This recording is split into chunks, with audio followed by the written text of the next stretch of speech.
Hey everyone, and welcome to another English lesson at Say It with Rach. Today I want to talk a little bit about some critter-related idioms. So, do you have any critters in your house?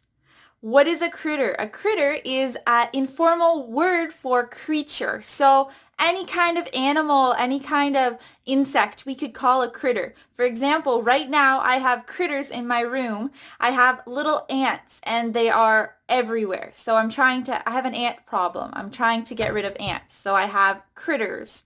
Now, critters can also be big things. So in the woods, the largest animal that you might find around here is maybe a fox. Or if you're further up north, the largest critter you might find is a bear. So critter can be large and small. So there are a lot of animal-related idioms and expressions in English. I'm going to talk about just a few of them that are kind of fun ones that you can incorporate into your vocabulary. So, chicken. Chicken is someone who is a coward. So you could be worried that your friends would call you a chicken and you decide to do something. So might be peer pressure. You're a chicken. Your friends might say, "Oh, you chicken, you don't want to go and ask this girl out." That could be an example of being a chicken. So you're afraid, you're cowardly. Similarly to chicken out can become a verb. So I chickened out because I failed to ask someone out. I was too afraid to ask someone out, to chicken out. Another one is a weasel. So someone can be called a weasel, someone that you don't trust. So an example sentence I might give would be, that weasel would say anything to avoid taking responsibility. So this is a really negative thing to call someone a weasel. What is a weasel? Here's a picture of a weasel just in case you aren't sure. I'm curious if there are weasels in your home country, so let me know in the comments below. Next up is similar to weasel out of something. So weasel out means to avoid a situation or a duty. So, for example, we made a down payment on the house, and now the seller is trying to weasel out of the contract, right? To weasel out, to get out of a difficult situation or a duty that you have already agreed to. So it's also kind of a negative connotation there.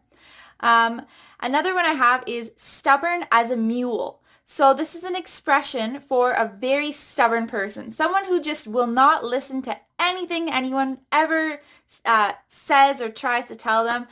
They refuse to listen to others. So you might say, "Oh, my kid, my teenager, my teen is stubborn as a mule. He just refuses to take my advice about anything."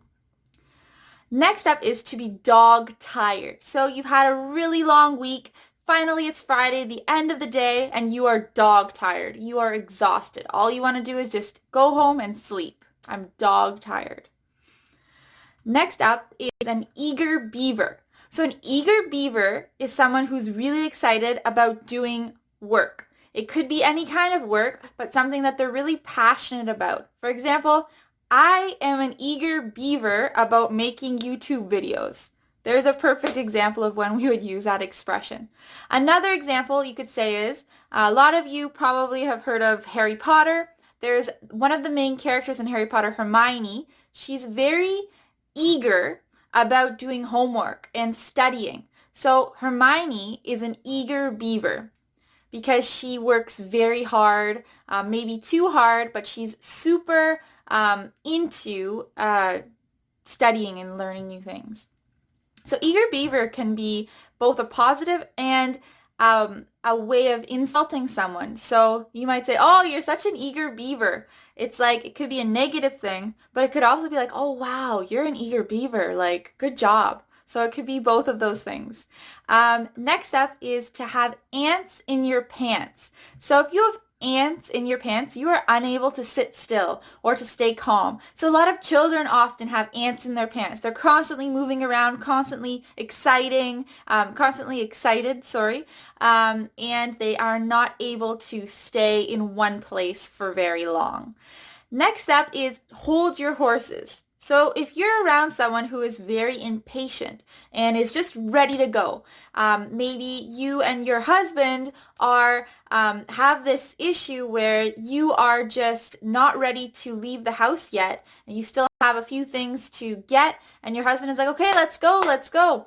And you might say, okay, hold your horses. Right? So this expression actually comes from when people used to ride around on horses, and it would be like, hold the horse and don't go yet. Hold your horses. Don't leave.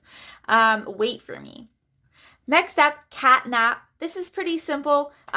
Cats love to sleep. So a cat nap is a short nap or a long one that you are going to take. So I might say, oh, I'll text you afterwards after I have a cat nap.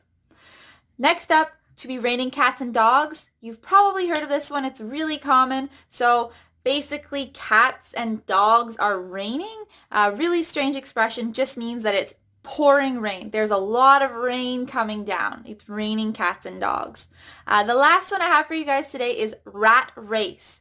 So rat race means that you're in something, a race, not a real race, but just a metaphorical race where you are in a competition, a struggle for power. Maybe it doesn't have to be a negative thing, but it is something that is difficult. So maybe finding a job in your career or your field is a rat race because it's very competitive and it's very hard to get a job in. So these are some expressions I have for you guys. Let me know in the comments below if there's any that you have already learned or if there's any other ones that you want to add that are also animal related. There's a lot out there, but these are the ones that I enjoy and that I use in my vocabulary. So thanks so much for watching.